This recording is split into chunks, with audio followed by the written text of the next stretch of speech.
Bismillahirrahmanirrahim. Assalamu alaikum. In our series of lectures in classical poetry, this is our last lecture, and the poet that I have selected is Alexander Pope. At first, we will discuss biographical details. Alexander Pope was born in 1688 in the heart of London. His family was actually Roman Catholic. Being Roman Catholic means that you have to be treated specially by the government.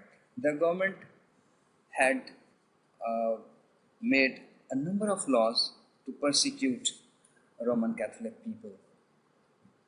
At first, they had not been given right of owning any property in the radius of the 10 miles of London. Secondly, we see that the admission to the prestigious universities, for example, Oxford and Cambridge, have been barred to Roman Catholics. Thirdly, we see that in the government department, they have not been offered any job or position, and religious persecution knows no bounds to Roman Catholics. And we see that the harsh treatment of the government in the fifth of the restriction that we see, they had to forfeit 2/3 of their estates to the government. And worst of all, their love for the country, their patriotism was also suspected. So in these circumstances, we find Alexander Pope in a very harsh circumstances, in very hard times, and we find that his father had to leave for side area to Benfield in Windsor Forest, leaving completely London. And we see that because these of the problems that had been meted out because of being Roman Catholic, we find that the trials and tribulations had not been ended for our poet. Once he caught tuberculosis of bones, and it had deteriorated a lot to his bones. At first, he got stunted. His stature remained just 4 feet and 6 inches high. Secondly, his spine got bent, and his curvature spine made him so ridiculous state that not only he looked very laughing stock by the eye of the people, secondly, his just a bumpy ride was a nightmare for him. And at just a very little age, we find that this young guy had to suffer a lot only because of the only for minor activities, even dressing and undressing himself. And this is the story that I am sharing with you, is of his when he was 12 years age. And we see that in the next 4 years, our young poet had somewhat compromised with the physical handicaps, and his diet made him improved in some of the physical circumstances that he was facing. Now, coming to the education of this young man, we see that it was impossible for him to take admission in any of the reputed universities, so the only source left for him to study was to continue with his own books. He was an avid reader, and by the time he reached 16, he was well aware of the works of Homer, Virgil, Chaucer, Shakespeare, Spenser, and Milton. And in addition to all these, we find that he made himself expert in many languages.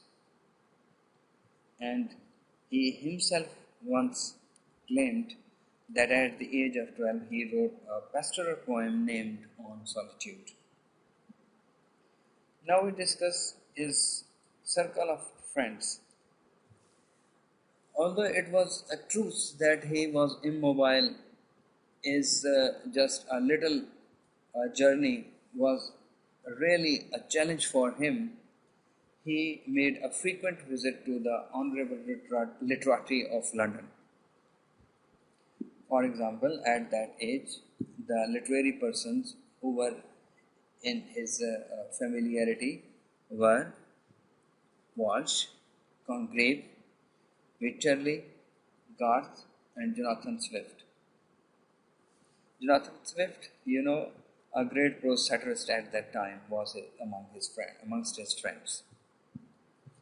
Though he had made a lot of friends, but he had made a number of enemies also.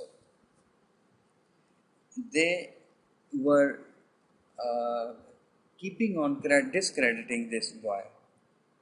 We find that one of the person who was continuously discrediting this man was Theobald. Then we see that he wrote on Shakespeare. Theobald wrote against the edition of Shakespeare with his Shakespeare Restored. A friend of Dryden named Dennis attacked Pope's works in a series of essays called Remarks. Even Prime Minister Walpole and his Whig party were in the list of his attackers. So we find that Pope, who was under the attack from different quarters, did not sit mum to swallow the insult. He wrote a number of books to respond to them. For example, the Dunciad, he retorted to all these attacks. Now we discuss his achievements. Though his achievements needs to be discussed in a number of pages, but because of the shortage of time and page, I'll discuss it in just 4 lines. For example, Pope is considered to be the greatest classical poet. Professor Atton called him the Prince of Classicism. It was at the age of 23, Alexander Pope published his essay on criticism. That it was the year 1711. Pope's next work, The Rape of the Lock, is in some ways his masterpiece. Okay, masterpiece. It is the mock heroic poem in which he celebrated the theme of stealth by Lord Peter of a lock of hair from the head of Miss Arabella Farmer. Thank you very much. Allah Hafiz. Goodbye.